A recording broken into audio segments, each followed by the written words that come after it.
Vamos então retomar os nossos trabalhos e seguir-se-á uma mesa redonda sobre o tema da cibersegurança e inteligência artificial, que conta com a moderação do Sr. Professor da Faculdade de Direito da Universidade de Lisboa e do Instituto Superior Técnico da Universidade de Lisboa, Duarte Ribeiro. Usarão da palavra o Procurador da República, Carlos Espinho, o anterior Diretor-Geral do Gabinete Nacional de Segurança, o Contra-Almirante António Gameiro Marques, e o Juiz de Direito, Nelson Escórcio. Muito obrigado a todos por estarem aqui presentes a esta hora. Gostava então de fazer aqui uma apresentação um bocadinho mais elaborada sobre os oradores que contam aqui presença connosco. Irei começar com, à minha esquerda, o Contra-Almirante António Gameiro Marques, concluiu estudos em Ciências Militares Navais, especializando-se em Comunicações, desempenhou as funções de Conselheiro Militar do Embaixador de Portugal junto da NATO, foi Secretário-Geral Adjunto do Ministério da Defesa e Diretor-Geral da Autoridade Nacional de Segurança. Atualmente tem lecionado programas de direção executiva sobre temas que vão desde a liderança à maturidade digital das organizações, passando pela cibersegurança, em particular o papel que a literacia digital desempenha na preservação das democracias das sociedades atuais. Aqui à minha direita temos o Dr. Nelson Escórcio, que desde o ano 2000 exerce funções como juiz e desde o ano 2014 enquanto juiz de instrução criminal. Com o ímpeto de melhorar e compreender as repercussões da atual era digital na investigação criminal, na justiça e na democracia, levou de regresso à academia, primeiro para um mestrado em Direito e Segurança e depois para um doutoramento em Ciência Política. De primeiro, exerceu funções como consultor no Centro Nacional de Cibersegurança. Publicou, em março, o livro Revisitar a Escuridão, como a era digital obscureceu a justiça e a democracia, onde dedicou um capítulo à inteligência artificial com o sintomático título, aspas, parênteses, e o titânico cisne negro. Mais, então, à minha esquerda temos o Dr. Carlos Espinho, Procurador da República, que desempenha atualmente funções no Departamento de Tecnologias e Sistemas de Informação da Procuradoria-Geral da República, particularmente na área da inovação tecnológica e projetos tecnológicos, exerce ainda funções como liar e na área de acompanhamento e gestão de projetos.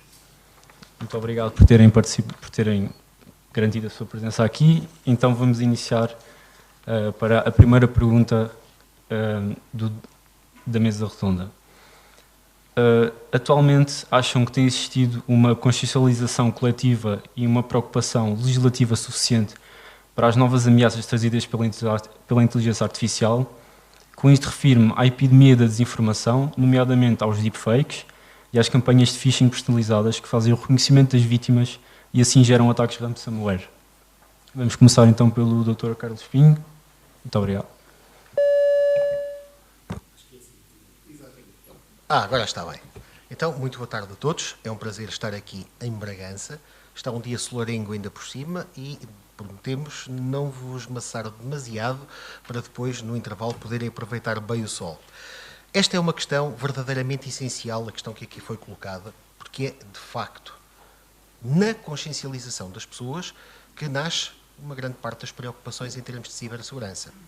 Ainda há bocadinho falávamos disto, de como é que nós podemos conceber uma ideia para educar o cidadão e alertá-lo para os problemas que vão ser trazidos pela inteligência artificial. Mas eu queria focar esta análise numa questão um bocadinho mais legalista e depois mais técnica. Mais legalista no sentido de dizer, bom, de facto já existe uma previsão. Os fenómenos trazidos aqui pelo Sr. Professor Dr. Duarte são fenómenos bem conhecidos e que, curiosamente, no Regulamento de Inteligência Artificial até estão proibidos. É a primeira das proibições do Regulamento de Inteligência Artificial. Ou seja, quando se coloca no mercado determinados serviços de inteligência artificial que habilitam engenharia social, que habilitam deepfakes, que habilitam práticas que podem consubstanciar-se em burla e ataques à cidadania, isto é uma prática proibida. No entanto, isto é aquilo que nós chamamos uma norma meramente proclamatória. Sim, é proibido e depois? O que é que vai acontecer a partir daqui? Não sabemos. Porque a proibição sem uma consequência não é propriamente algo que nós possamos criar. Podemos retirar do ar, do mercado, podemos impedir, não sabemos. Essa é uma questão que vou deixar para depois. Mas vou abordar esta questão num sentido muito pragmático. É que há, em bom rigor, agentes maliciosos a toda a volta que hoje estão a utilizar a inteligência artificial. Nós temos agentes estaduais e sabemos bem o impacto que hoje em dia tem a guerra cibernética e o perigo que consubstancia a guerra cibernética e que tem muito a ver com estes dois fenómenos que falamos e que constam da pergunta original, porque efetivamente a IA hoje pode ser utilizada como uma arma que, em primeiro lugar, e isto é a forma mais preocupante da ação, se destina a ofender e a quebrar o Estado de Direito. Eu não tenho grande dúvida daquilo que estou a dizer, mas é extraordinariamente simples hoje, com algumas ferramentas de IA de uso generalista e, portanto, nem sequer são daquelas que, em nível regulamentar, pelo regulamento de IA, são consideradas de risco elevado, que podem perfeitamente ocasionar este tipo de fenómenos. Falávamos há bocadinho ao almoço e eu tinha dito que ia dar um pequeno exemplo disto, porque há 2 anos atrás, em Haia, numa conferência na Europol, assistimos todos muito satisfeitos a uma intervenção em streaming, supostamente, da então diretora da Agência Europeia. Absolutamente perfeito e indistinguível, em termos discursivos, da pessoa que todos nós reconhecíamos como a senhora diretora da agência. Foi um deepfake feito em meia dúzia de horas numa tarde e que enganou especialistas em cibersegurança porque, pasme-se, nós estávamos num evento precisamente dedicado à cibersegurança. Isto foi feito ainda com recurso a ferramentas que não estavam publicamente disponíveis. Hoje em dia elas estão publicamente disponíveis. Pensem nas campanhas de desinformação, que hoje em dia podem ser alavancadas com o recurso a ferramentas de uso generalista e, portanto, com o mínimo de input regulamentar e de controle e fiscalização, e que podem ser usados por agentes maliciosos a nível estadual, mas também a nível local, para disromper o Estado de Direito. Este é o primeiro dos perigos que eu gostaria de assinalar, porque é aquele que verdadeiramente mais nos preocupa. Nós estamos a assistir, de facto, a uma inversão de valores e não é incorreto dizer-se que o Estado de Direito, neste momento, periga na mão de agentes maliciosos e que estas ferramentas vêm e muito alavancar este tipo de práticas. Basta pensar que hoje em dia, qualquer um de nós, e nós temos muitos jovens aqui na audiência, obviamente, que estão habituados a ver vídeos curtos nos Facebooks e outras redes sociais e estar perfeitamente entretidos durante minutos a obter conteúdos de forma muito simples, mas que, na verdade, estão a moldar as suas convicções. Hoje em dia, com este tipo de ferramentas, a utilização que é feita através da inteligência artificial para produzir estes conteúdos que são manipuladores da opinião, pode ser um verdadeiro risco. E todos nós estamos, e temos aqui, independentemente das convicções políticas de cada um, alertas para o perigo que as sociedades, particularmente ocidentais, hoje correm e que vão ser alavancadas e muito, já o estão a ser, com recurso a estas ferramentas. A segunda preocupação, e isto ao nível dos ataques e da consciencialização, tem a ver, efetivamente, com os próprios sistemas de IA. Eu sei que vamos falar muito, e os meus companheiros de painel irão falar muito, daquilo que é a utilização de ferramentas de IA para gerar ataques por agentes maliciosos, mas nós temos que perceber que os próprios sistemas de IA, os algoritmos e as aplicações que deles fazem uso, também são eles próprios suscetíveis de sofrer ataques. E com isso condicionar e muito a sua utilização. Há bocadinho eu tinha feito uma promessa à senhora professora, precisamente a propósito disto. Porque é aqui que se enquadra um risco que é preciso ter consciência dele e deixar uma inquietação, que é uma inquietação que eu tenho, relativamente a um princípio que é absolutamente estruturante e que está no regulamento da inteligência artificial, que é o princípio da transparência. A cognoscibilidade por quem utiliza as ferramentas de inteligência artificial e por quem delas será destinatário, seja ao nível decisório, seja ao nível de conteúdos, não é relevante. O que é relevante é sabermos isto. A aplicação plena do princípio da transparência implica que nós possamos decompor e traduzir nos sistemas de A de risco elevado, particularmente nestes, a forma como o resultado, o output da utilização daquele conjunto de regras e de algoritmos vai produzir, seja conteúdo, seja sinais, seja outro tipo de input que venha a aparecer.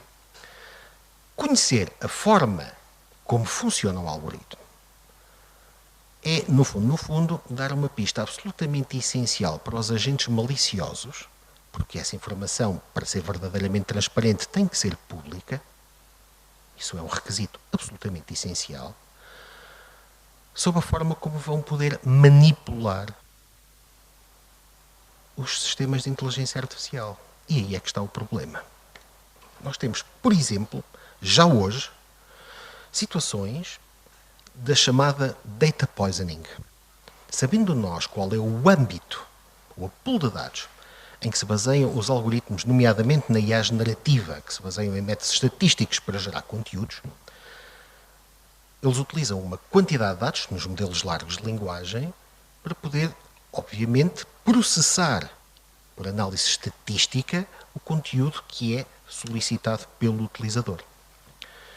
A partir do momento em que eu tenho a capacidade de condicionar o acesso a estes dados, porque conheço qual é o âmbito da pool de dados onde se baseia o sistema e como é que são processados estes dados, eu posso introduzir genericamente na internet conteúdos nessa mesma pool de dados que vão fazer um efeito contrário e provocar, por exemplo, situações que podem traduzir-se em resultados contrários àquilo que é pretendido pelo utilizador, enganadores, manipuladores ou que expressem vieses relativamente, por exemplo, a determinadas interpretações. Temos, obviamente, também a possibilidade de interferir no próprio processamento através de trojans, muito simples de obter e, obviamente, de desencadear dentro desses sistemas e aplicações que vão condicionar o próprio funcionamento do algoritmo. Se eu souber exatamente o processamento que é feito, eu tenho uma forma de construir uma arma, entre aspas, digital dedicada, que disrompe o sistema. Isto parece um paradoxo. Mas, de facto, é uma preocupação com a qual nós nos devemos começar a confrontar. Porque a aplicação prática de um princípio que é absolutamente fundamental e estruturante pode ter um efeito contraprocedente. E como é que nós vamos resolver isto? Eu pessoalmente não sei. Gostaria muito de deixar esta inquietação para a audiência, porque de facto é algo que me preocupa bastante. Sim, vou já terminar. Feitas estas inquietações, e porque o tempo também é limitado, queria só terminar com uma pequena nota. E é mesmo uma nota muito breve. A gama de problemas de cibersegurança que vão ser amplificados pela utilização da inteligência artificial é estratosférica.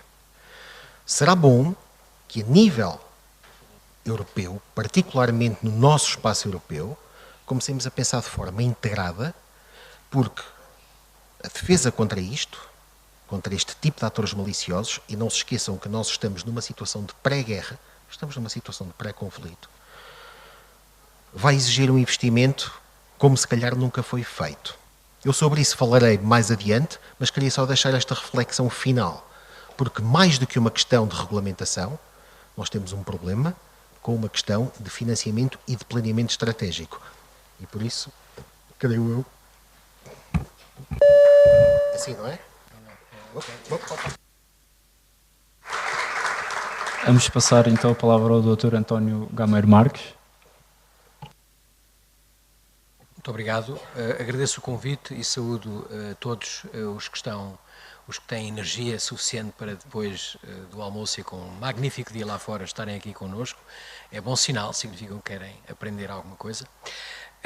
Eu começava por dizer que desinformação não é uma coisa do século XXI. Já existe há muitos anos.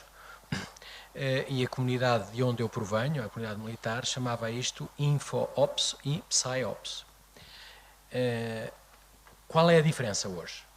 A diferença é que existe ciberespaço e, portanto, o alcance e a velocidade com que uma boa campanha de desinformação chega ao seu destinatário é instantânea ou quase instantânea. É isso que faz a grande diferença. Dito isto, e por causa disso, há indicadores inequívocos que são publicados todos os anos, e um dos que eu costumo aceder no fim de fevereiro de cada ano é o relatório da Freedom House, acessível em freedomhouse.org, onde os relatórios, desde há alguns anos a esta parte, evidenciam num gráfico, portanto, quantitativamente, que desde 2006, minhas senhoras e meus senhores, que o número de países que no mundo vivem em democracia está em declínio constante. O que é que isto tem a ver com desinformação? Já lá vou. E eu até fiz outra coisa, agarrei naqueles números, meti-os numa velhinha folha de cálculo e com um algoritmo de previsão analítica ou linear, vi quando é que, se nada for feito em contrário, quando é que aquilo atinge o zero, ou seja, quando é que não há países democráticos no mundo. E vi que se a natureza for benévola para mim, é provável que aconteça ainda no meu tempo de vida. E eu já sou um jovem reformado. Portanto, fiquei preocupado. E depois entrei nos relatórios e tentei perceber porquê. E uma das coisas que nos relatórios fica evidente é o facto de haver pessoas no nosso mundo que usam a inteligência artificial generativa como uma commodity e a sua utilização simples, em linguagem natural, por gente com maus intuitos, portanto as forças do mal, conseguem criar campanhas de desinformação que depois são lançadas em tempos fulcrais, por exemplo, em campanhas eleitorais, que fazem com que as pessoas, incautas, com algum nível de ingenuidade, mudem o seu sentido de voto. E não sou eu que estou a dizer isso, são os relatórios e os números. freedomhouse.org. Convido-vos a irem lá. Dito isto, a pergunta também que na sequência da do Duarte me suscita, e talvez seja suscitada nas vossas mentes, uma vez estamos a falar nisto num painel de cibersegurança, então, mas a desinformação é um problema de cibersegurança? É ou não é? Vamos aos fundamentos. O que é segurança da informação? Quais são os 3 atributos da segurança da informação? Diz que há um problema de segurança da informação quando foi lesada a integridade dessa informação. Segundo, quando foi lesada a disponibilidade dessa informação, ou seja, o acesso a essa informação. Terceiro, quando foi lesada a confidencialidade dessa informação. 3 coisinhas apenas entram na cabeça de qualquer pessoa. Então, se as campanhas de desinformação, por definição, são premeditadas, foi afetada a integridade. Já o que lhe estamos a receber não é a informação verdadeira. E, quando há campanhas de desinformação, há também um problema de acesso à informação verdadeira. Portanto, estamos a lesar 2 dos 3 princípios da segurança da informação. Portanto, se dúvidas houvesse, e há, eu na minha anterior função via de vez em quando estas dúvidas, e quando há dúvidas é back to basics, não é? É um problema de cibersegurança. É um problema de segurança da informação que circula no ciberespaço. E, já agora, na sequência da sua pergunta, Duarte, e o que é que se está a fazer para isso? A União Europeia tem uma série de mecanismos para fazer face a campanhas de desinformação. Se calhar não passa tão veementemente quanto deveria. Tem um código de boas práticas, ele é de 2022 já, tem um Rapid Alert System, tem um sistema de alerta rápido que assinala para todos os Estados-membros campanhas de desinformação conhecidas. E depois pergunta, também, ela pode transmitir para os Estados-membros todos, mas depois os Estados-membros não têm nada para receber aquilo, fica na mesma. Portugal tem. Não tem há muito tempo, mas tem. Tem, junto de uma universidade pública, concretamente do ISCTE, tem o Media Lab do ISCTE, que no fundo é o receptáculo dessa informação e também o monitor, é quem monitoriza no ciberespaço de interesse nacional se existem ou não existem campanhas de informação, e temos mesmo um embaixador, que é o embaixador Luís Barreira de Sousa, que é também o embaixador para a ciberdiplomacia, que é o ponto de contacto dessa estrutura da União Europeia para com Portugal. Este mecanismo europeu também inclui, e estava há bocado a falar o Carlos, mecanismos ou ferramentas de investimento em campanhas que visem criar consciencialização dentro dos Estados-membros para alerta para isso. Mas é evidente que nós, portugueses, é só abrir os telejornais, quem ainda consome informação pelos telejornais, sobretudo os mais jovens, pelo que eu sei lá em casa, não consomem informação pelos telejornais, consomem de outra maneira, mas se abrirmos os nossos telejornais, ou é futebol ou é polémicas que não levam a nada, e por isso esta informação não vos chega.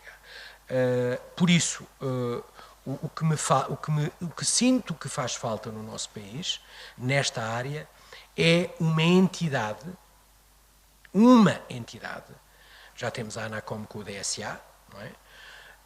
Mas a desinformação é mais ampla do que o contexto do DSA, mas está também convosco, na ótica da regulação e da supervisão, mas depois é preciso disseminar isto na sociedade para que as pessoas, o cidadão comum, perceba o que é que tem que fazer e como é que tem que lidar com isto. Só para finalizar, gostava de lhe dizer que 27 grandes empresas mundiais, worldwide, norte-americanas, europeias e chinesas, criaram uma associação que é o Tech Accord.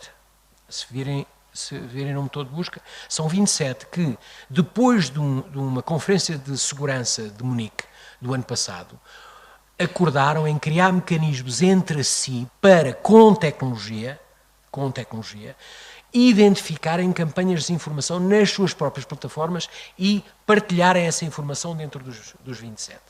Parece-me que isto é um sinal positivo, e isso foi feito logo ano passado, porque o ano passado, como se recordarão, foi um ano particularmente profícuo em atos eleitorais por todo o mundo.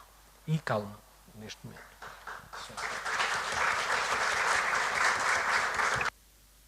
Muito obrigado pela apresentação do Dr. António Gama Marques. Vamos passar então para o Dr. Nelson Escórcia. Duas brevíssimas notas. Boa tarde a todos. Obrigado por aqui estarem depois do almoço. É um prazer estar aqui para falarmos um bocadinho sobre inteligência artificial e cibersegurança. Duas notas apenas. Uma prévia, que é: existem dois fundamentais especialistas, dois tipos de especialistas em cibersegurança, que são os vendedores de cibersegurança e são os engenheiros. Poucos indivíduos congregam as duas funções, muito poucos, e são nomes muito conhecidos. Os vendedores estão certos, estão rigorosamente certos e vendem bem a sua ideia que a inteligência artificial está numa fase interminável de crescendo, e que constitui efetivamente, há pouco penso que se falou nisso, na nova roda e no novo fogo. Os engenheiros não estão certos disso. E explicam porquê. Explicam que a atual tecnologia e os modelos, nomeadamente generativos que todos conhecemos, estão perto do ponto de ruptura de desenvolvimento, porque requerem cada vez mais dados que não existem. Isto é, provavelmente terá que se mudar o paradigma do ponto de vista da engenharia para se conseguir manter os progressos técnicos que assistimos, sobretudo nos últimos 5, 6 anos. E, portanto, eu não estou tão certo quanto tantos que não haja, depois do que está a ser o verão, porque há pouco também foi mencionado, A inteligência artificial começou a ser estudada de forma séria nos anos 50 e desde então houve vários, são expressões técnicas, verões e invernos. Os verões são os entusiasmos, os invernos são as desilusões e quase sempre têm a ver com a capacidade técnica de desenvolver ideias. E, portanto, estamos num verão, que já tem 5, 6 anos, é bem possível que este verão não dure indefinidamente. Posta esta nota, a segunda nota sobre a questão que foi colocada, este verão, como disse, dura há uns poucos anos, mas desde 2015, curiosamente, o ano em que foi criada a famosa OpenAI, mas quando não se falava de inteligência artificial, portanto, desde 2015 até 2023, houve um aumento das campanhas de desinformação de 700%. Isso são dados oficiais do Centro Nacional de Cibersegurança, 700%. Isto para vos transmitir que, tal como foi dito, a desinformação não é um fenómeno recente, não é um fenómeno sequer deste século, mas parece óbvio, indesmentível, que a inteligência artificial facilita especialmente os atores menos competentes, menos apetrechados, mais amadores, que de forma muito simples, gratuita, consigam transformar imagens, vídeos e mais ou menos enganar-nos a todos. Uma nota contudo positiva. É possível que a propagação diária de deepfakes, seja de vídeos, seja de imagens, em todo o tipo de plataformas, criem precauções e criem, mesmo nas camadas mais jovens, a noção de que não devemos acreditar em tudo o que vemos online ou em plataformas digitais. E isto é um fenómeno que não se via há 10 anos. Há 10 anos, quem visse um vídeo não ponderava se seria verdadeiro ou uma imagem. E hoje em dia isso acontece. Ter que conviver com esta incerteza é profundamente desagradável e cansativo. Mas é um fenómeno novo, esta desconfiança, e provavelmente muito positivo, e poderá ser um produto positivo deste desenvolvimento de instrumentos facilitadores e fáceis para potenciar as campanhas de desinformação.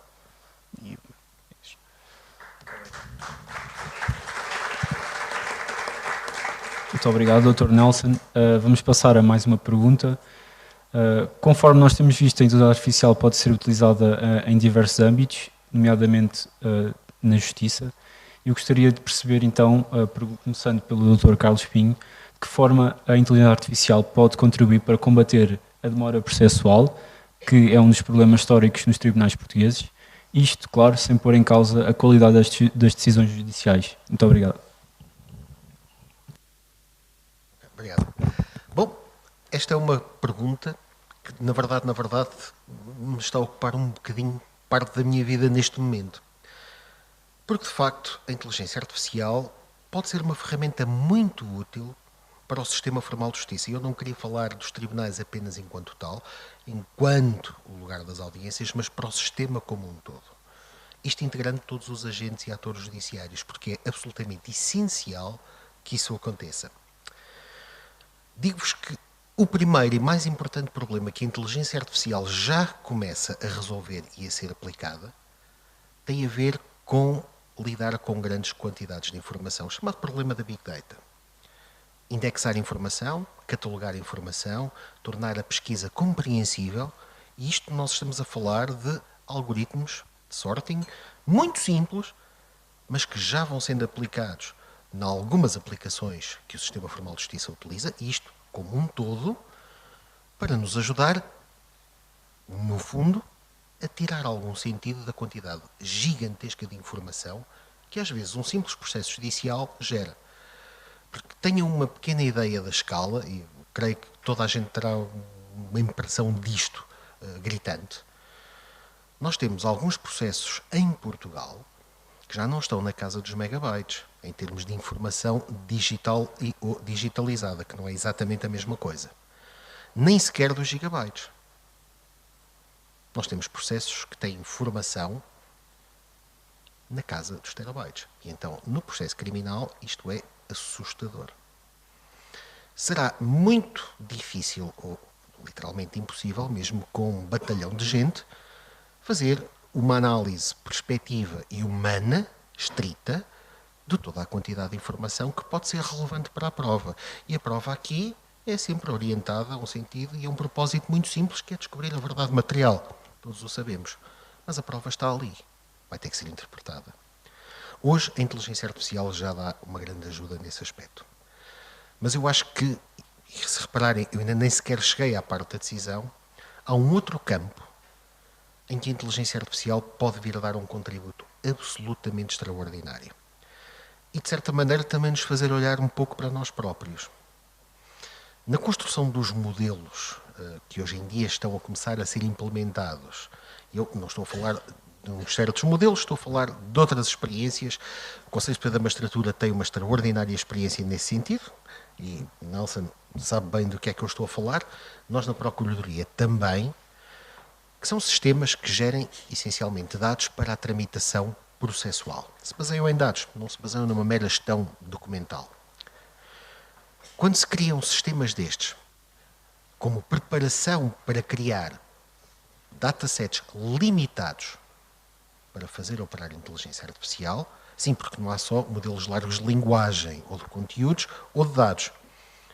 Para o sistema formal de justiça, são muito mais importantes os modelos dedicados e que se traduzem em resposta imediata. Começa-se a constatar que, ao detalhar informaticamente os vários procedimentos contidos nos nossos códigos de processo, uma boa parte deles são verdadeiramente inúteis. E a outra, e estamos a falar estritamente da parte de fluidez de andamento do processo, pode ser totalmente automatizada, com ou sem geração de conteúdos, consoante seja necessário, mas é algo perfeitamente possível de alcançar. Um exemplo retirado do mundo físico para o mundo digital e depois para a inteligência artificial. Eu, se fizer entrar um papel num tribunal, primeiro que ele chega a alguém que decida alguma coisa sobre aquele papel, pode passar 2 semanas. Se eu tiver um sistema que me reconheça que tipo de papel é, que lhe extraia os dados e que consiga automaticamente encaminhá-lo e colocá-lo no sítio certo, eu não estou aqui a praticar nenhum ato decisório, não estou a ocupar o tempo de ninguém e não estou seguramente a comprometer qualquer decisão ou qualquer juízo valorativo que seja feito sobre um plano concreto, seja ele de que natureza for. Eu estou simplesmente a arquivar coisas, de forma direitinha, sem intervenção humana. Este é o segundo campo onde eu acho que a inteligência artificial pode dar um contributo decisivo se houver uma estrutura de dados compatível. O terceiro, obviamente, é na pesquisa de fontes que são jurisprudenciais ou doutrinárias para auxílio a uma decisão. Já ouvimos falar muito hoje de manhã sobre este tipo de vetores de pesquisa. Existem experiências muito interessantes, desde que, e isto digo com toda a honestidade, a questão dos direitos de autor possa ser salvaguardada, porque nós não nos podemos esquecer que há determinados conteúdos que não estão livremente acessíveis e, portanto, existe também algum trabalho preparatório antes de lançar certas ferramentas no mercado para que não corramos o risco de violar algum direito. Isto pode ser um terceiro vetor muito importante e muito interessante para auxílio à formação, à decisão e também à própria formação de todos os intervenientes no sistema formal de justiça. E vamos então à veto do sequêncio, que é precisamente a questão da decisão. Devemos ter decisões automatizadas? Este foi o tópico da discussão. Eu, francamente, não o considero. Aliás, há um segmento decisório que, para mim, eu considerei-o sempre como ato jurisdicional puro, que é a análise crítica e a prova do facto, seja ele em que tipo de processo for. Aí sim está a capacidade de julgar na sua plenitude. É aí que se define verdadeiramente o pedaço de vida que vai ser incorporado num determinado processo e que é verdadeiramente o cerne da questão que vai ser resolvida por aquela decisão. Eu acho que este segmento, jamais e em tempo algum, deve estar colocado ou cometido a uma qualquer inteligência artificial. Eu não vou agora aqui discriminar os vários tipos, mas não deve ser automatizada. Esse é um ato de reflexão profunda, é um ato profundamente humano, e nós devemos manter a humanidade na decisão nesse segmento. Já agora, quanto à fundamentação, o trilhar caminhos para, por exemplo, aderir ou não a uma certa corrente jurisprudencial que se crie, ter uma análise estatístico-indicativa de uma proposta de subsunção jurídica a um determinado conjunto de factos que seja decidida, obviamente, e escolhida, afinal, pelo decisor humano juiz, isso eu não vejo grande problema. Vejo naquele primeiro momento. Esse deveria estar perfeitamente eximido. Se me disserem que há determinado tipo de pleitos ou casos que são, para usar um plebeísmo, que também se justifica pela hora em que estamos de carregar pelo cano, como, por exemplo, a litigiosidade de massa para cobrança de dívidas pecuniárias. Se isto pode ser totalmente automatizado, se calhar até pode. Mas mesmo assim, acho que não deve. Não se sentiria confortável, apesar disso poder ser feito, não me sentiria confortável de privar o agente máximo da justiça que vai proferir uma decisão do momento da expressão daquilo que é verdadeiramente aquilo que o cidadão espera da justiça, que é uma justiça com rosto, de humanos para humanos. Quanto ao mais, se conseguíssemos implementar, e há imensíssimas dificuldades para o fazer, os 3 primeiros vetores, eu não tenho dúvida nenhuma que a justiça em Portugal daria um salto absolutamente brutal. Mas há 2 condições que não podem falhar. Uma é uma adequação legislativa que tarda, porque há uma certa inconsistência no diálogo entre os atores do sistema formal de justiça e o legislador. O segundo é o custo. O sistema formal de justiça é pobre. Nós vivemos num país pobre e que não tem muitos recursos. Montar infraestruturas para permitir atingir aqueles 3 primeiros vetores custa muito dinheiro, que o sistema formal de justiça não tem. Ponto. E isto obriga-nos a repensar um bocadinho as estratégias e a entrar num diálogo construtivo entre todos os atores, que eu creio que é a única forma de nós podermos superar este bloqueio. Há um problema de base, que esta conferência não se destina, obviamente, a tratar, mas que tem a ver com o Poder Executivo, mas eu acho que se todos os agentes judiciários, os verdadeiros atores da justiça em Portugal, conseguirem dialogar, será possível implementar um sistema com adequação legislativa que nos permita, e muito, diminuir o tempo de processos. Lembra-se do primeiro exemplo, e aqui concluo, que vos dei. Se um papel demora 1 ou 2 semanas a ser apresentado a alguém para lhe dizer o que há de ser feito, se eu reduzo esse tempo para 2 milissegundos, eu se calhar poupei aqui um tempo de nada.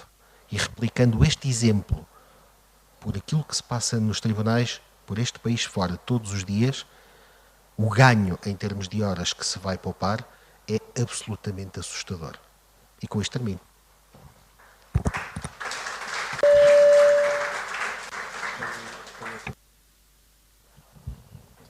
Bom, só para complementar o que o Carlos disse,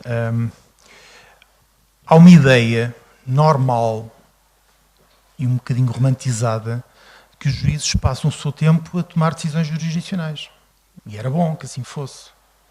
Mas os juízes passam a maior parte do seu tempo, e há aqui muitos, eu conheço pessoalmente, que passam a maior parte do seu tempo a fazer trabalho não jurisdicional. E, frequentemente, é a maior parte do tempo. Trabalho puramente material. Mais ou menos repetitivo, mas puramente material. Eu vou concretizar.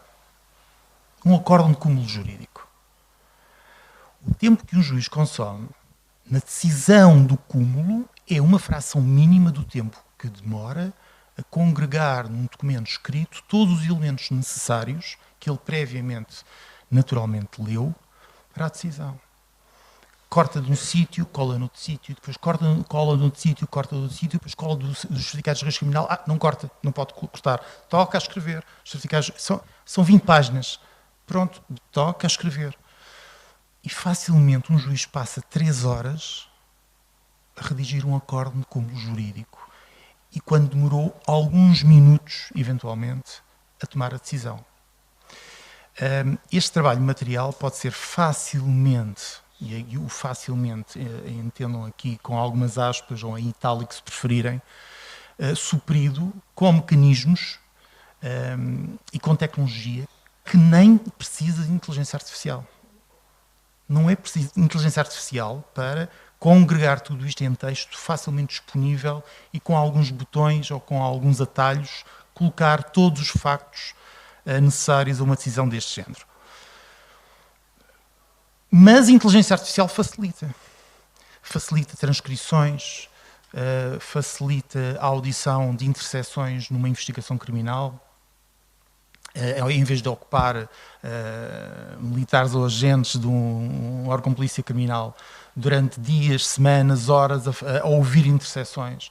Uma inteligência artificial ajuda a perceber dialetos, idiosincrasias, todo o tipo de línguas, ajuda a contextualizar e pode colocar, a inteligência artificial pode ajudar a colocar, a sinalizar aquilo que é mais relevante e depois o órgão de polícia criminal verificar se de facto corresponde a uma sinalização correta para remessa ao juiz de instrução criminal. Tudo isto são coisas que podem ser feitas com ou sem inteligência artificial, com inteligência artificial, podem ser feitas de forma muito mais competente e dar muitas horas aos tribunais para fazerem aquilo que lhes é pedido, que é decidir. Não é? É aquilo que se espera que os tribunais decidam e que não passem dias, horas, semanas a escrever acórdãos que por vezes não é fácil usar os instrumentos atualmente disponíveis, menos de forma expedita. De formatação. É inacreditável o tempo que se perde a formatar, no final, um acórdão.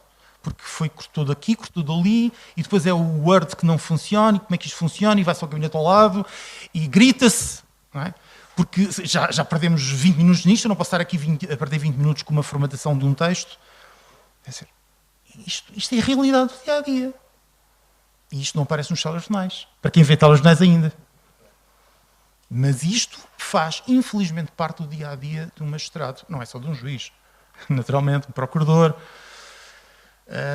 Portanto, sem me querer alongar, há muitas formas de se conseguir, com a tecnologia atual, sem especular com aquilo que é possível e sem custos extraordinários, sem introdução de sensores nas salas, para leitura de caras, tudo isso é fantástico, mas com os recursos que temos e com algum pequeno investimento pode efetivamente aumentar muito a produtividade, sem IA, preferencialmente com a IA que temos hoje e não com aquela que imaginamos que pode haver no futuro, para lá está, para conseguir esse propósito que obviamente é essencial.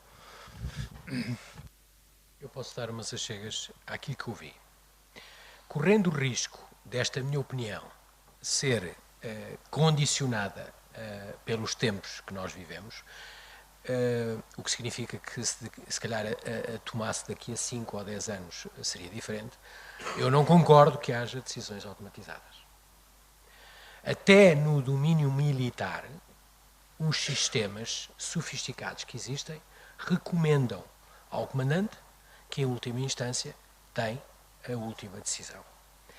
Há um caso recente que levou à queda do governo dos Países Baixos, alguns de vós certamente saberão, onde um sistema que foi totalmente automatizado começou a emitir notificações para famílias que tinham recebido indevidamente, de acordo lá com a máquina de inteligência artificial, subvenções do Estado e que algumas famílias não tinham capacidade financeira para pagar aquilo. Estão a ver a Holanda, não perde muito tempo a tomar decisões, e quem decidiu foi o próprio Primeiro-Ministro em que o governo caiu. E teve impactos brutais na sociedade. Brutais. Ainda por cima, as famílias que eram afetadas por esta decisão não eram propriamente as mais ricas e as mais poderosas naquele país. Portanto, decisões automatizadas, não. Seja em justiça, seja em outra coisa qualquer. A não ser que, enfim, na quarta-feira ouvia alguém a dizer que a maior parte da inteligência artificial generativa hoje já está acima do raciocínio do doutorado. Portanto, eu que não sou doutorado, só tenho um simples mestrado e algumas pós-graduações em cima e alguns anitos de vida também, estou muitos furos abaixo da inteligência artificial mais banal que existe para aí. Até fiquei arrepiado com aquilo que ouvi, mas pronto. Portanto, esta é a minha recomendação. Segunda recomendação, relativamente a uma observação que o Carlos fez. Portugal é pobre e, portanto, não tem dinheiro para investir nisto na justiça. Desculpe lá. Então, se ganha imenso tempo com isso, só a capacidade que o Estado em geral, ia ter em não fazer coisas como aquelas que o Nelson está a dizer, que eu fui diretor-geral durante 12 anos, bem sei o que é que ele estava a dizer, a certa altura ensinei alguém lá a fazer isso, formatar textos e tal, não se ganhava imenso tempo. Então, com esse tempo que se ganhava, não era em business case, fazia-se um business case e apresentava-se à tutela, ou hoje temos um Estado de Estado para a digitalização, apresentávamos, e posso-vos dizer que dinheiro, eu nunca, na minha atividade pública, nunca deixei de fazer nada por falta de dinheiro. Acreditem, nunca. E estive na Defesa, estive na Marinha, estive no Gabinete Nacional de Segurança, nunca. Faltou foi tempo para lidar com processos infindáveis de contratação pública, com processos infindáveis de tramitação, porque porque alguém ripostava em relação à decisão de contratação. Isso é que é painful. Portanto, não é por falta de dinheiro que não se consegue fazer isso, normalmente é por falta de vontade. E sabem que eu aprendi há alguns anos que poder é o produto de duas coisas: vontade e saber. Se há saber, e não duvido que aqui nesta sala haja muito saber sobre o tema fulcral que aqui nos traz hoje, mas não há vontade, não há poder.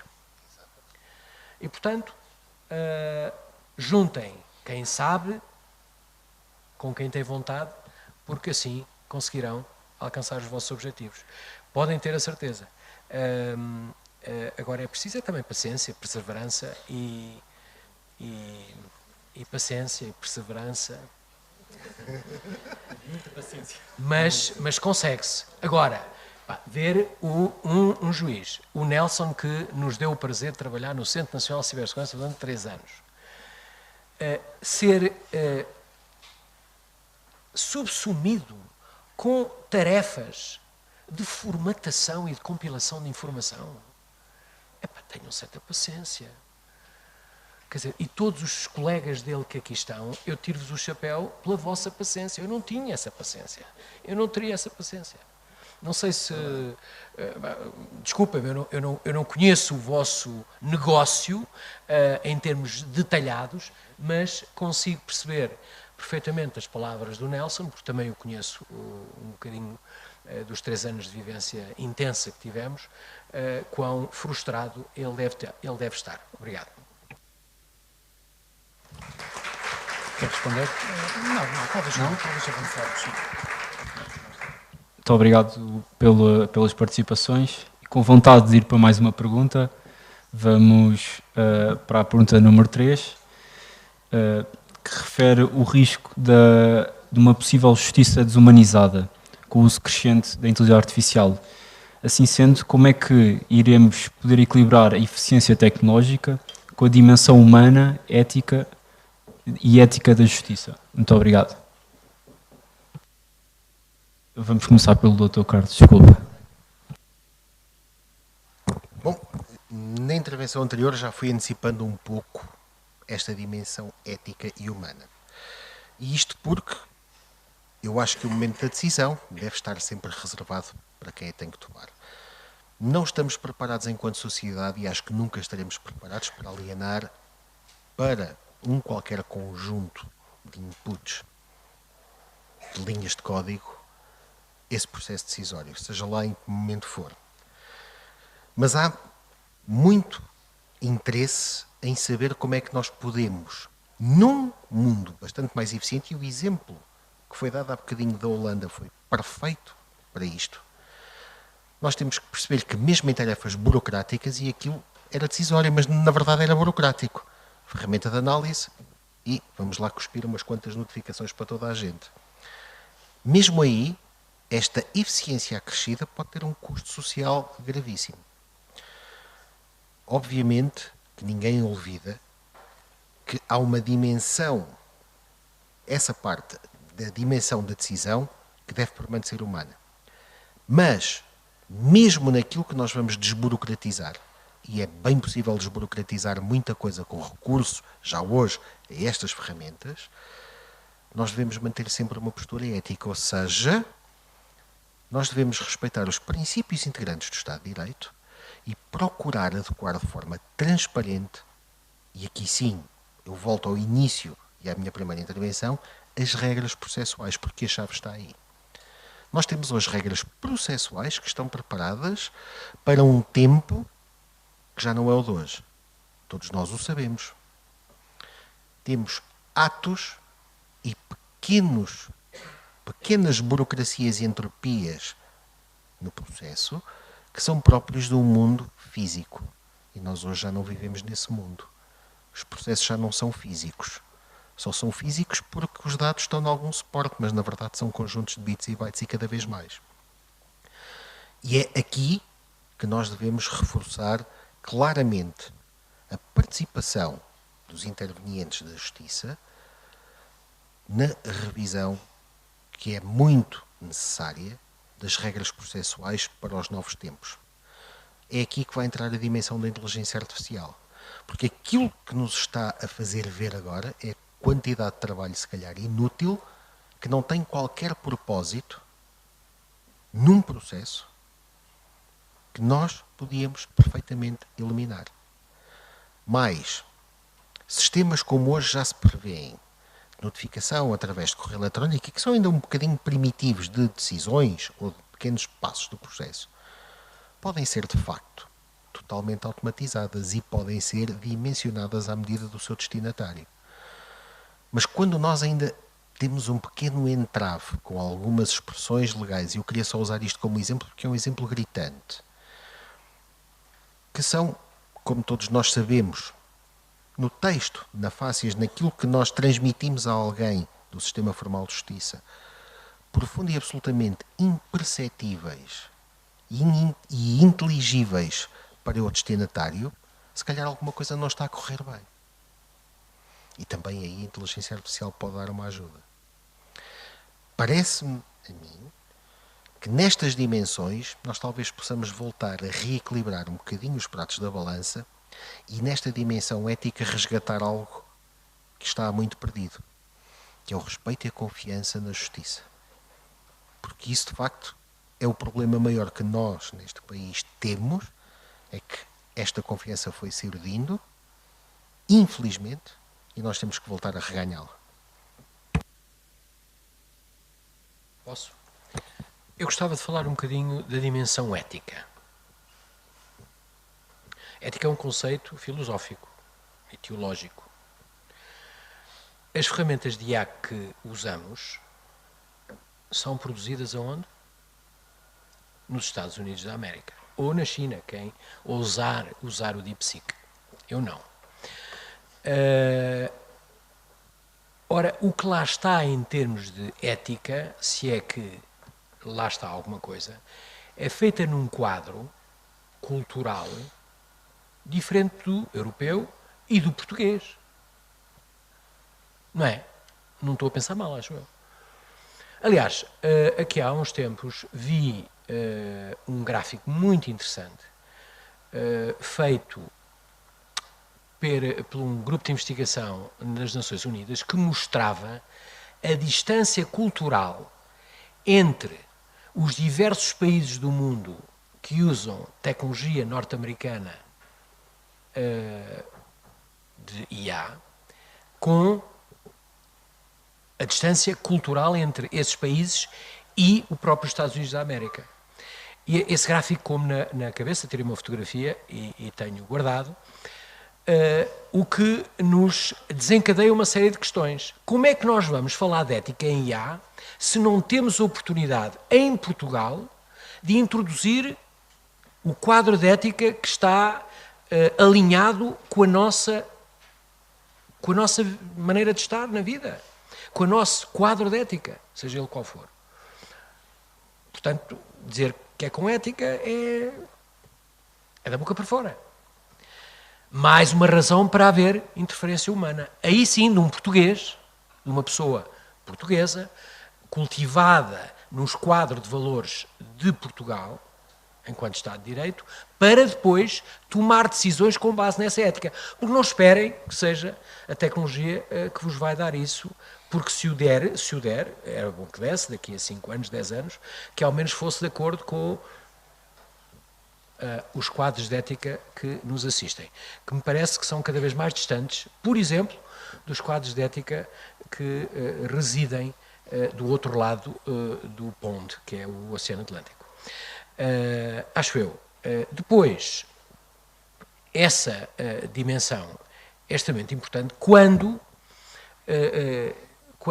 temos que pensar que, e isso foi aludido um bocadinho hoje já, quer pelo painel da manhã, quer pelo Carlos e pelo Nelson, que é o seguinte: eu na quarta-feira passada, acho que já vos disse, estive na apresentação de um estudo científico feito pelo Instituto Superior Técnico, 2 professores do Instituto Superior Técnico e um professor da AES, onde lançaram um grande questionário, 9.600 pessoas, das quais só 400 é que responderam, mas mesmo assim foi significativo, porque era um C-level das empresas.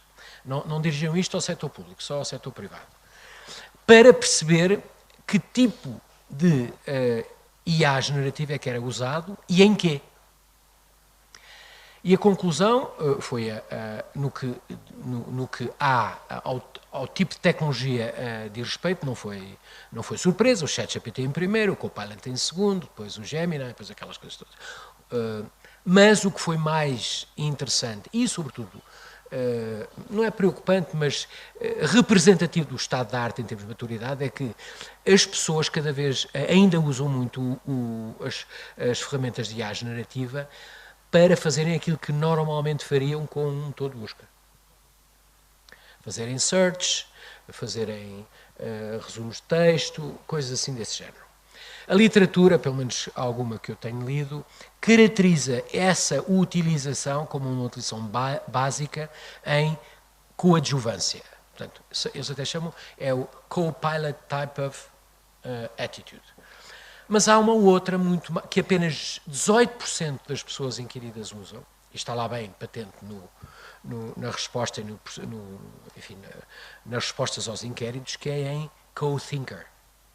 É usar a inteligência artificial como um ajudante ao pensamento. Dou-vos um exemplo. Imaginem que fazem um texto, vossa autoria ou de outra autoria qualquer, e querem se preparar para uma coisa destas.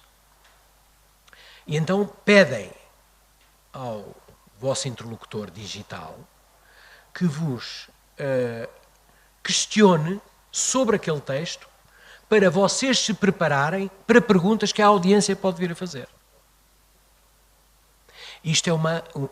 Só 18% é que usam deste tipo. Mas, enfim, se quiserem, se forem curiosos, nunca deixem de ser curiosos, experimentem. Experimentem, porque às vezes surgem perguntas que vocês não pensariam que pudessem ser feitas.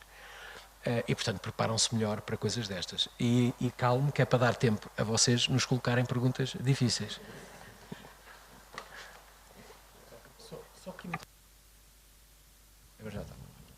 Só para eu não quero roubar tempo ao público, é muito importante deixar-vos colocar as questões, só uma questão que é duas questões muito importantes que têm a ver com o que foi dito. Falou-se aqui muito, necessariamente, de IA generativa. É muito importante a consciencialização que a IA não cria nada de novo. E se nós entregarmos qualquer setor, qualquer área das nossas vidas singulares ou coletivas à IA, nós vamos fechar-nos numa bolha. São algoritmos que trabalham fechados de acordo com o que lhes foi ensinado. Não há verdadeira criação. Há uma simulação de criação, que até pode ser gráfica, mas não vão criar novas tendências, não vai criar nova jurisprudência, não vai criar nova doutrina, não vai acrescentar nada ao que já existe. E se o que existe é muito bom, daí não passaremos, nunca passaremos para o excelente. Se o que temos é muito mau, continuamos sempre a ser péssimos. Isso é muito importante. Generativa é nesta bolha, portanto, é muito pobre. Depois, a questão do enviesamento da automatização, que já foi e que tem sido muito estudado e para o qual não há solução. Pode ser que venha a aparecer, que é a tendência humana de, não obstante ter a última palavra, crescentemente confiando na decisão da inteligência artificial, passar a automaticamente validar a decisão. Formalmente, a decisão passa a ser do ser humano, mas com o passar do tempo e com a crescente confiança, na realidade, materialmente, a decisão é da inteligência artificial. E para isso não há ainda solução. Há alertas, houve um estudo muito interessante feito em Itália há uns poucos anos, com alguns magistrados, que se foi constatando que eles cada vez mais, em processos muito simples, elaborados, num ambiente controlado, numa sandbox, como há pouco se falou, aos poucos iam automatizando a resposta e na prática a resposta passava a ser da IA. Há um exemplo, e isto tem a ver com a nossa própria natureza. Vamos confiando e a confiança deixa cair as defesas. Há uma realidade muito conhecida no mundo da aviação, que eu gosto de seguir por Carolice, que é, como poderão saber, uma aterragem pode ser feita de forma quase totalmente automática hoje em dia nos aviões modernos, mas normalmente o treino de aterragem tem que ser acionado pelo piloto. E a partir de uma certa altitude, se o piloto não acionar o treino de aterragem, por várias razões de ordem técnica, que não importa agora para aqui, há um alerta. O cockpit tem um alerta muito audível a dizer: estamos a 200 pés, baixar o treino de aterragem. E vai aumentando. E o que se nota é que alguns pilotos habituam-se a esse som e deixam de lhe dar importância. E ouvia no outro dia um engenheiro aeronáutico a dizer: bom, se com aquele estradalhaço todo que fazemos no cockpit ainda assim eles ignoram, mais vale deixá-los morrer. Não há nada a fazer, é um caso perdido. Pois, o problema são os passageiros que lá vão estar, vamos imaginar que é um avião de carga, que é menos trágico.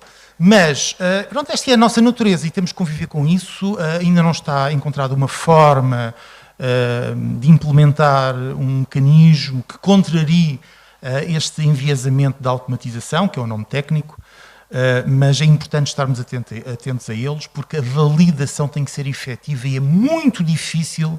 Imagine-se um sistema de inteligência artificial que naquilo que faz é excelente, 99,999% das vezes o humano não vai atender aos 0,00001 esse erro. Dificilmente. Provavelmente vai escapar. Era só estes dois pequenos alertas que queria deixar. Deixa-me só dizer uma coisa. Eu não concordo com uma coisa que o Nelson diz. Nelson, a inteligência artificial cria coisas novas. Podem ser uma porcaria, mas cria. E nós temos que ter discernimento e espírito crítico para dizer: não, isto é mentira. E aí é que está a grande dificuldade.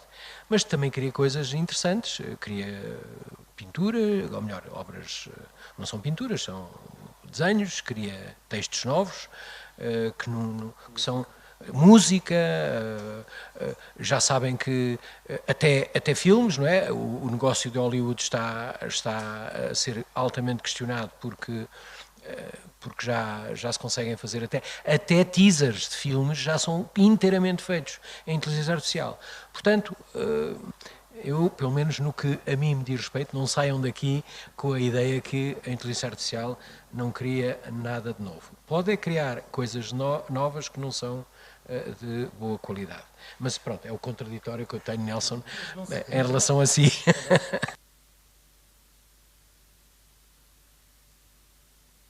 mas não criam tendências, não criam novas paixões, não criam novos estilos, fazem uma cópia processada do que já existe e vomitam cá para fora, de forma, que não é uma imagem muito simpática, de forma que vendável e enganável. Mas é apenas isso. É um processamento do que já existe. Mas nada de verdadeiramente criativo no sentido superior da expressão. Mas eu percebo, porque é muito fácil deixarmos nos enganar. É muito fácil. Pois é. Visto que acabamos aqui e estamos com alguma escassez de tempo, a ronda das perguntas, gostava de solicitar ao público alguma questão relacionada com o que tem sido falado na última hora. Portanto, se alguém tiver alguma questão queira fazer aos oradores, lá ao fundo. Sim.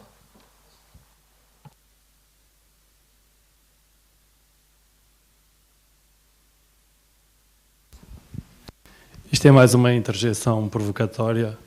A inteligência artificial tem sido usada na saúde para melhorar e muito os diagnósticos. Nós sabemos que isso melhorou e há dados sobre isso. O que eu estava a pensar, já que está aqui uma comunidade mais jurídica, no dia em que nós obrigarmos o Estado a publicar todas as decisões judiciais, também dos tribunais administrativos e fiscais, esses dados públicos não serão muito úteis para nós termos uma inteligência artificial mais amiga da jurisprudência?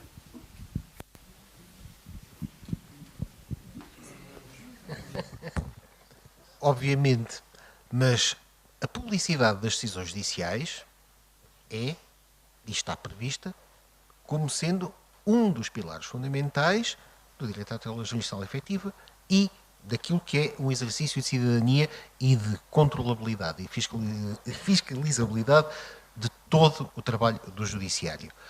Mas isto na inteligência artificial prende-se como outra coisa que hoje também nós podemos ter como meta para a construção, através de pequenos modelos de linguagem, daquilo que é o trabalho de uma inteligência artificial desligada, ou seja, focalizada apenas naquele tipo de conteúdo. E isto pode ajudar, desde logo, a traçar as correntes jurisprudenciais que se vão formando de forma mais simples e servir como auxílio a uma decisão ou uma reflexão jurídica sobre uma determinada questão. Portanto, a aplicação da inteligência artificial teria esse interesse, logicamente. Não vejo por outro motivo onde possa ser. Quanto à questão que colocou logo no início, ou melhor, à parte introdutória da sua questão, relativamente aos diagnósticos médicos ou clínicos, bom, eu não sei o que é que os jovens estudantes de medicina que se licenciam, qualquer dia já não perdem tempo a ler os calhamaços do RSAN para fazer o exame de especialidade.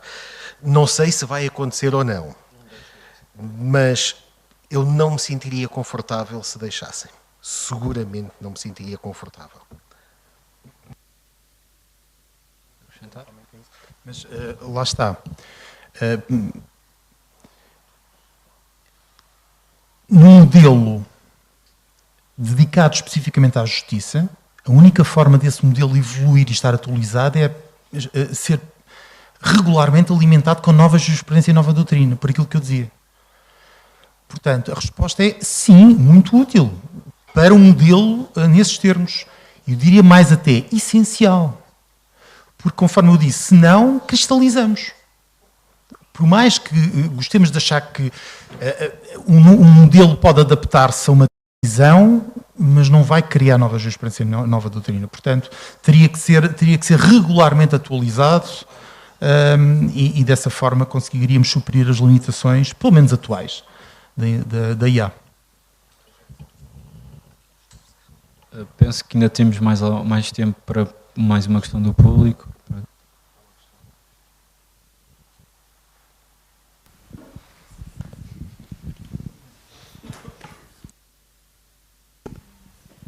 Boa tarde.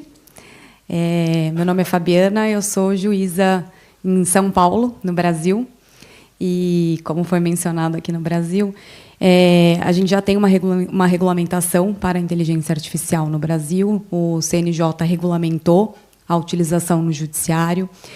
E no Tribunal de Justiça de São Paulo, a gente ainda está estudando qual que é a melhor alternativa. E a minha questão para os senhores é com relação a isso, e acho que é bem pertinente com a primeira pergunta do tema dessa exposição, que foi sobre os direitos fundamentais, sobre o Estado democrático do direito. O que eu percebo é que talvez a tendência seja a criação de modelos específicos para o judiciário, tendo em vista que esses modelos maiores, né, esses modelos como um Gemini, um GPT, a gente, como o próprio diretor da Anthropic falou, é uma caixa preta, ninguém sabe exatamente qual é o viés e qual é o treinamento desse algoritmo, e que isso traz uma insegurança para a tomada de uma simples análise, às vezes, de uma inicial, uma triagem. Mesmo assim, eu verifico que existe um grau de exposição para o Estado. Eu não sei se os senhores interpretam dessa forma também, mas o que eu penso é que, apesar deles falarem que não treinam o modelo com as informações específicas em modelos pagos, né, no Gemini, no GPT, ele não treina o modelo, essas informações, elas, de alguma forma, ficam no banco de dados, e isso reflete, na minha opinião, reflete até um grande problema de segurança nacional, porque são informações privilegiadas que essas empresas de fora estão tendo, né, elas estão colhendo informações do judiciário, e o judiciário é o reflexo da nossa comunidade, é o reflexo dos nossos valores. E, com isso, eles têm informações privilegiadas sobre economia, política e demais aspectos da questão da soberania nacional. Então, eu queria saber se os senhores entendem que, talvez, para o judiciário, o mais importante é ter um modelo próprio, com seguranças, com transparência, como foi dito no início da exposição, para que nós possamos controlar esses algoritmos e esses viés com modelos até atualizados, com autossupervisão do próprio modelo, com novas jurisprudências. E aí, no Brasil, as jurisprudências são públicas, diferente do que o colega acabou de mencionar, e a gente tem um banco de dados muito grande, que eu acho que essa encontra uma dificuldade maior aqui em Portugal, né, que o banco de dados é um pouco mais restrito, talvez não seja tão amplo quanto no Brasil. E eu queria saber a opinião dos senhores, porque, com certeza, eu vou levar isso para o Brasil. Eu vim aqui especialmente para prestigiar, e agradeço imensamente a oportunidade de participar, e parabenizo também a iniciativa de Portugal. Muito obrigada. O facto dos GPTs deste mundo serem muito mais alimentados com a jurisprudência brasileira do que portuguesa leva a que o nível de disparates jurídicos em Portugal seja ainda superior àquilo que poderia acontecer-se. E, portanto, por vezes, não sei se já experimentaram, num grande modelo, peçam a fizerem uma pergunta jurídica, e não façam muitas, porque os disparates são mesmo muitos, mas se fizerem por curiosidade, peçam para excluir a jurisprudência brasileira, senão ele mistura as jurisprudências todas, inventa artigos do Código Penal brasileiro com o português, e, portanto, a resposta é, sem dúvida, sim, sim. Modelos pequenos, especializados, dedicados, controlados em servidores próprios, e tudo isso é obviamente caro, leva tempo, mas se a abordagem passar por um modelo de linguagem, necessariamente um modelo dedicado. É que é exatamente isso. E eu pego nas palavras que o Nelson disse agora, porque, na verdade, incumbe ao sistema formal de justiça criar as suas próprias ferramentas e nunca se colocar numa posição de dependência perante terceiros. Eu não tenho nada contra as grandes tecnológicas. Não tenho absolutamente nada contra quem, no mercado livre, faz o seu negócio. Aquilo que eu não quero é criar um sistema em que toda a minha informação está livremente acessível por essas grandes tecnológicas. E é aí, exatamente, e aqui voltamos precisamente à questão do financiamento, é que dá muito trabalho fazer o desenvolvimento, entre aspas, in the house. Ou seja, criar as aplicações, criar os algoritmos, desenvolvê-los em fontes abertas, sempre, com todo o código proprietário, pagar pela sua cibersegurança, pelo seu alojamento, pelos seus servidores, ou seja, e pela sua disponibilização às pessoas. O investimento é brutal.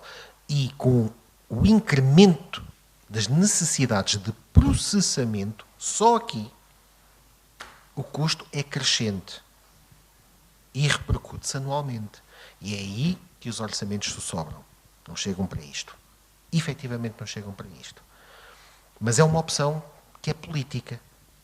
Porque se o sistema formal de justiça não o tem que ir arranjar ou tem que ser fornecido para. Isto, no fundo, voltamos sempre à questão do vil metal. Ou há ou não há. E a questão fundamental aqui é esta. Perder a tutela sobre a informação gerada no sistema formal de justiça, perder a tutela sobre os dados e expô-los a terceiros, é sempre um risco. Não é só um risco de segurança, é um risco de soberania até. E, portanto, se não queremos fazer perigar o Estado de Direito e andar a alimentar modelos de terceiros que podem, através de ataques informáticos bem direcionados, comprometer essas próprias bases de dados, e isso é muito fácil de fazer se eu não tiver sequer o controle sobre as regras de segurança e não tiver sequer a noção plena, tão simples como esta, onde está alojado aquele dado, eu verdadeiramente não o controlo, não o domino, não exerço coisa nenhuma. Nós temos um problema parecido em Portugal, em que, no sistema formal de justiça, os responsáveis pelo tratamento de dados têm que pedir autorização à entidade tutelada pelo Executivo para poder exercer os seus poderes de fiscalização sobre os dados que são gerados pelo próprio sistema formal de justiça. Isto tem sido objeto de muitas conversas, inclusivamente em fóruns internacionais, é algo que nos deve envergonhar e, francamente, espero que no Brasil vocês consigam levar avante esta ideia e assegurar a verdadeira independência, porque os dados do Judiciário devem estar no Judiciário. Não se coloquem na dependência de ninguém. Só para corroborar, eu não sou da área jurídica, mas posso lhe dizer que no nosso país existem 4 áreas de soberania: Justiça, Administração Interna, Negócios Estrangeiros e Defesa. O governo deste país, eu não estou mandatado para falar em nome do governo, obviamente, mas acompanhei o projeto enquanto estive ligado à criação em Portugal de uma cloud soberana. Esse projeto continua e uma das áreas que estava contemplado para ser host, ser residente nessa cloud soberana, em todas as suas declinações, incluindo IA e modelos de linguagem, era precisamente a área da justiça. Por razões que me parecem óbvias para todas as pessoas que aqui estão. Se a cloud soberana em Portugal vai alguma vez ver a luz do dia, não sei.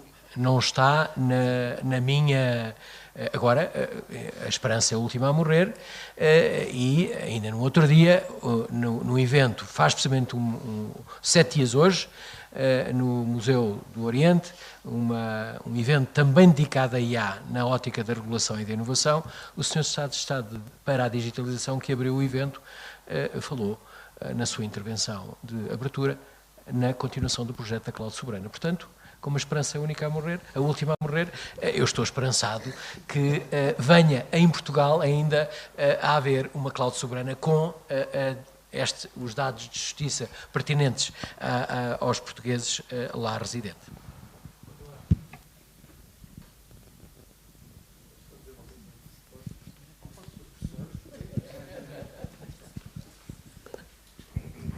Boa tarde a todos, peço desculpa, era para acabar, mas ouvi-vos com tanta atenção e com tanta inquietação. Esta coisa de ser antigo, sobretudo no Gabinete Nacional de Segurança, a forma como cresceu, a forma como foi progredindo. Nós temos 3 poderes separados, muito mais do que os 4 pilares que estão aí nessa cloud. E um dos pilares é o Poder Judiciário. O Brasil está muito à frente. Depois eu falo com a colega. Nós temos uma certa tendência para desvalorizar às vezes as coisas que se fazem, porque como é um país muito grande, faz muitos disparates, mas na dimensão dos disparates faz muito mais coisas com qualidade do que nós estamos a ter capacidade para fazer. E reconhecer isso com humildade só nos dá capacidade para crescer ouvindo-os, ainda por cima na mesma língua. Agora, começamos por fazer a tentativa de transferência dos sítios, mas evidentemente sabe isso, fomos colegas no Conselho ao mesmo tempo, e não foi possível. Isso estava sediado no Ministério da Justiça. Digam-me lá em que país, a sério, é que há uma separação de poderes em que os dados da Justiça estão com o Executivo. Não é? grande parte daquilo que é para funcionar nos tribunais está em direções gerais do Ministério da Justiça. Então, como é que se pode ser independente? Isto é como os meus filhos. São independentes até a altura em que acaba a mesada. Depois vão lá pedir. E, portanto, vamos lá pôr a cabeça no lugar.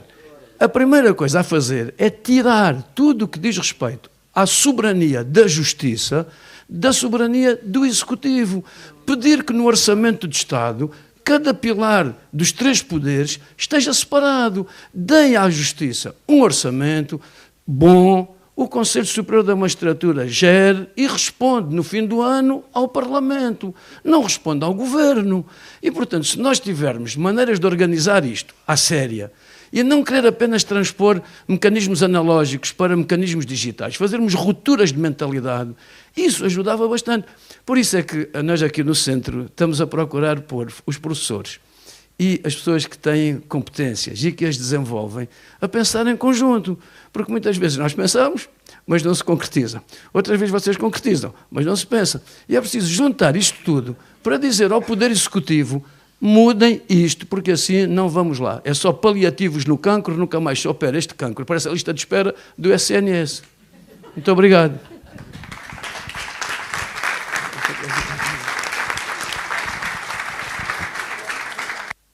E com esta brilhante intervenção do professor Vera Cruz, terminamos então o painel. Muito obrigado pela atenção dispensada e agradecer aos oradores e ao convite que foi dado para estar aqui a moderar este painel. Muito obrigado.